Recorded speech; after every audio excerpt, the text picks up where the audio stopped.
നിങ്ങൾ രാവിലെ എഴുന്നേറ്റ് ഒരു പെർഫ്യൂം ഉപയോഗിക്കുന്നു എന്ന് കരുതുക.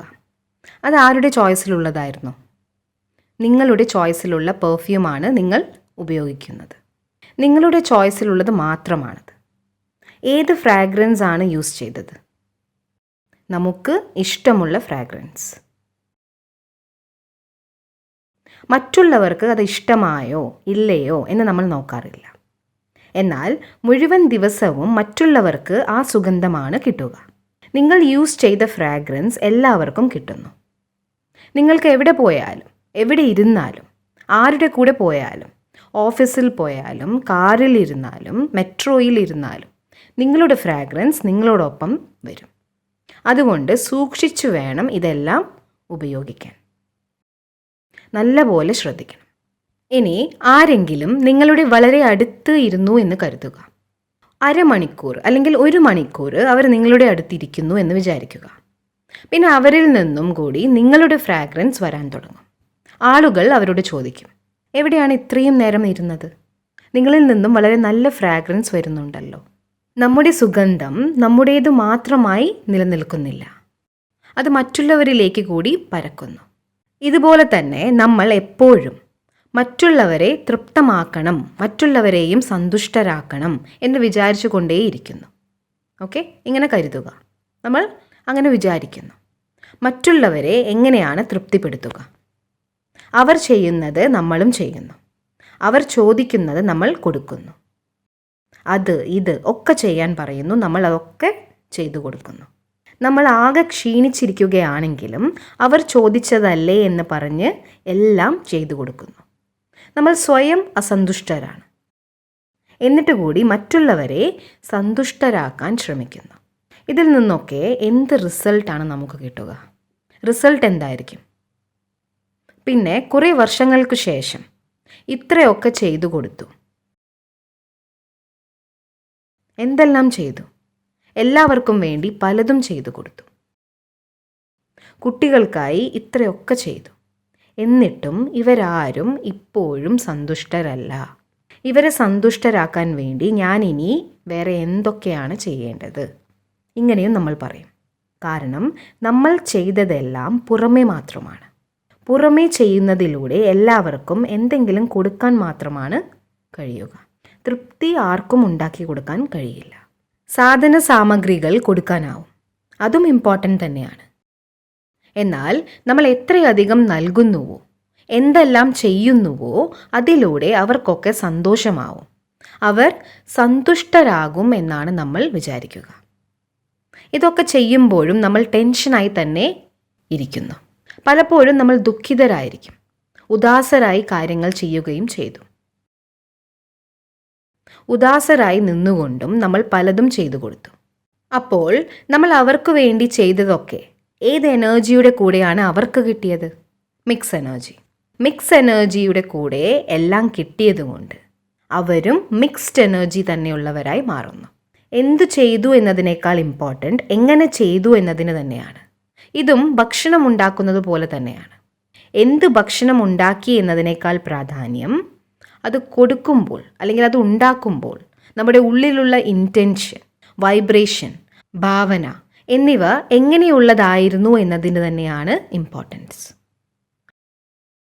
പണം സമ്പാദിക്കുന്നു, എത്ര സമ്പാദിച്ചു എന്നതിനേക്കാൾ പ്രാധാന്യം എന്തുദ്ദേശത്തോടെയും ഏത് ഭാവനയിലൂടെയുമാണ് അത് സമ്പാദിച്ചു എന്നതിനാണ്. ഏത് വിധത്തിൽ അത് സമ്പാദിച്ചു എന്നതിന് തന്നെയാണ് പ്രാധാന്യം. എത്ര സമ്പാദിച്ചു, എന്തുണ്ടാക്കി, എന്തെല്ലാം വാങ്ങിച്ചു, എത്ര കൊടുത്തു, എങ്ങനെയാണ് ഇതൊക്കെ ചെയ്തത് എന്ന് ആരും നോക്കില്ല. No one is checking.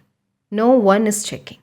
ഇനി ഞാൻ വറി ചെയ്തുകൊണ്ട് പണം സമ്പാദിച്ചാലും, പണം ഉണ്ടാക്കുമ്പോൾ ക്ഷീണം, നിസ്സഹായത എന്നിവയോടെ ഉണ്ടാക്കിയാലും, കുറച്ച് തിരിമറികൾ ചെയ്ത് പണം ഉണ്ടാക്കിയാലും, പണത്തിനൊപ്പം ആ എനർജിയും നമ്മുടെ വീട്ടിലേക്ക് വരും.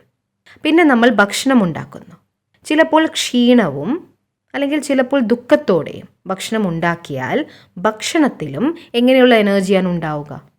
എന്നിട്ട് നമ്മൾ പറയും, ഞാൻ അവർക്കായി ഇത്രയധികം ചെയ്തു, ജീവിതം മുഴുവനും അവർക്ക് വേണ്ടി മാറ്റിവെച്ചു, എന്നാലും അവർക്കൊരു സന്തോഷവുമില്ല. ഇപ്പോഴും അവർ സന്തുഷ്ടരല്ല. ഇതിലുമധികം ഇനി എന്താണ് അവർക്ക് ഞാൻ ചെയ്തു കൊടുക്കേണ്ടത്? ഇതുവരെ നമ്മൾ എന്ത് ചെയ്തു എന്നത് മാത്രമാണ് ഫോക്കസ് ചെയ്തു വന്നത്. എന്ത് ചെയ്തു എന്നതിൽ നിന്നും ആളുകൾക്ക് സാധനങ്ങളും വസ്തുക്കളും മാത്രമാണ് കിട്ടുക. എങ്ങനെ ചെയ്യുന്നു എന്നതിൽ നിന്നും ആളുകൾക്ക് തൃപ്തി, സന്തുഷ്ടത എന്നിവ ലഭിക്കുന്നു. എനർജിയിൽ നിന്നും ഫിസിക്കലായ സാധനങ്ങൾ ലഭിക്കില്ല. ഫിസിക്കൽ വസ്തുക്കൾ ഫിസിക്കൽ മാത്രമാണ്. എന്നാൽ അവയിലുള്ള എനർജി ആളുകൾക്ക് എനർജി നൽകുകയും ചെയ്യുന്നു. വീട്ടിൽ 5 പേർ വിരുന്നു വന്നാൽ നമ്മൾ സിമ്പിളായ ഭക്ഷണം മാത്രം ഉണ്ടാക്കി കൊടുത്തിരുന്ന ഒരു കാലമുണ്ടായിരുന്നു. അന്ന് വളരെ സിമ്പിളായ ഉപ്പുമാവ് പോലും എങ്ങനെയാണ് നമ്മൾ ഉണ്ടാക്കിയിരുന്നത്? പറയും, എങ്ങനെയാണ് നമ്മൾ ഉണ്ടാക്കിയിരുന്നത്? വളരെ സ്നേഹത്തോടെയാണ് നമ്മൾ അതുണ്ടാക്കിയിരുന്നത്. വരൂ നമുക്കൊന്നിച്ചുണ്ടാക്കാം എന്ന് പറഞ്ഞ് കളിച്ച് ചിരിച്ച് ഭഗവാന്റെ ഓർമ്മയിൽ ഒരു ഉപ്പുമാവ് മാത്രമാണ് ഉണ്ടാക്കുക. അത് അവർക്ക് വളരെ സ്നേഹത്തോടെ കൊടുത്ത് കഴിപ്പിക്കുകയും ചെയ്യുന്നു. എന്നാൽ ഇന്ന് ഗസ്റ്റ് വരുന്നു എന്ന് കേട്ടാൽ എന്തു വാങ്ങണം, എവിടുന്ന് വാങ്ങണം, എങ്ങനെ ഉണ്ടാക്കാം എന്നൊക്കെയുള്ള ചിന്തകളായി.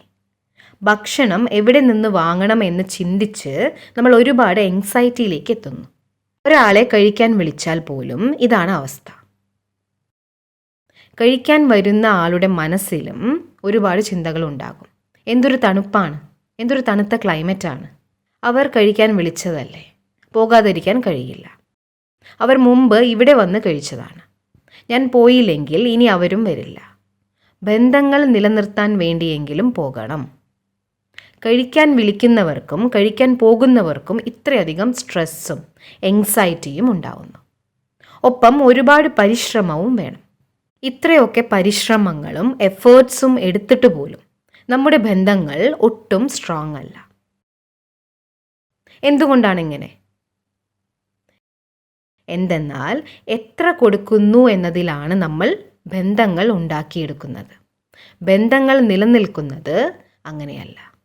നമ്മൾ ഏത് എനർജിയിലാണ് ഇതെല്ലാം ചെയ്യുന്നത് എന്നതിലാണ് ബന്ധങ്ങൾ നിലനിൽക്കുന്നത്. ഏത് എനർജിയിൽ ചെയ്തു, എനർജിയിൽ കൊടുത്തു, ഒപ്പമുള്ളവർ ഏത് എനർജിയിലാണ് അത് സ്വീകരിച്ചത്, അതിനൊക്കെ പ്രാധാന്യമുണ്ട്. ഇങ്ങനെ എനർജിയിലൂടെയാണ് എല്ലാം ഉണ്ടാവുന്നത്.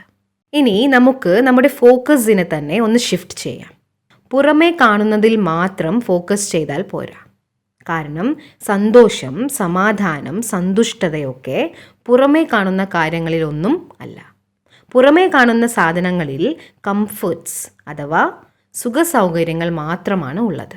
മാത്രമല്ല എല്ലാ കംഫർട്ട്സും നമുക്ക് കിട്ടിക്കഴിയുകയും ചെയ്തു.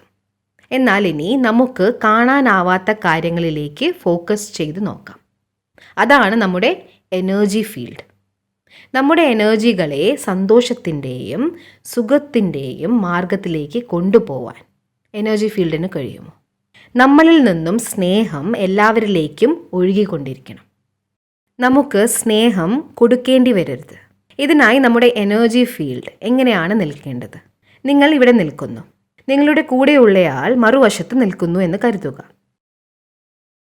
മറുവശത്തുള്ള ആളിലേക്ക് താങ്കളിൽ നിന്നും സന്തോഷം ഒഴുകണം. അതിനായി താങ്കൾക്ക് ഒന്നും ചെയ്യേണ്ട ആവശ്യമില്ല. സ്നേഹം താങ്കളുടെ എനർജി ഫീൽഡിൽ ഉണ്ടെങ്കിൽ പിന്നെ താങ്കൾക്കൊന്നും ചെയ്യേണ്ടി വരുന്നില്ല. താങ്കൾ പെർഫ്യൂം സ്പ്രേ ചെയ്തിട്ടുണ്ട്. അതുകൊണ്ട് താങ്കളിൽ നിന്നും സ്നേഹം ഓട്ടോമാറ്റിക്കായി ഫ്ലോ ആവുക തന്നെ ചെയ്യും. അല്ലാതെ ദിവസത്തിൽ 4 പ്രാവശ്യം സ്വന്തം കുട്ടിയോട് I love you, okay, I love you എന്ന് പറയേണ്ട ആവശ്യമേ ഇല്ല. പണ്ടൊക്കെ ഇങ്ങനെ പറഞ്ഞിരുന്നുവോ? മുമ്പത്തെ അച്ഛനമ്മമാർ കുട്ടികളോട് ഇങ്ങനെ ഐ ലവ് യു എന്ന് പറയുന്നത് കേട്ടിട്ടുണ്ടോ? ജീവിതത്തിൽ ഒരു തവണ പോലും അവർ ഇതൊന്നും പറഞ്ഞിട്ടുണ്ടാവില്ല. ശരിയല്ലേ? എന്നാൽ ഇന്നത്തെ അച്ഛനമ്മമാർ ദിവസത്തിൽ എത്ര തവണയാണ് മക്കളോട് ഐ ലവ് യു എന്ന് പറയുന്നത്? ശരി, അതും ഓക്കെയാണ് എന്ന് കരുതാം. എന്നാൽ ഇതിനേക്കാളൊക്കെ പ്രധാനം താങ്കളുടെ എനർജി ഫീൽഡിൽ എന്താണ് ഉള്ളത് എന്നതാണ്. പറയുന്നത് കൊണ്ടോ ചെയ്യുന്നത് കൊണ്ടോ ഇങ്ങനെ ഒന്നും താങ്കളുടെ എനർജി ഫീൽഡിലുള്ള കാര്യങ്ങൾ മറ്റുള്ളവരിലേക്ക് എത്തില്ല. നമ്മുടെ എനർജി ഫീൽഡിൽ സ്നേഹം മാത്രമാണ് ഉള്ളതെങ്കിൽ അത് മറ്റുള്ളവരിലേക്ക് താനെ ഒഴുകിയെത്തും.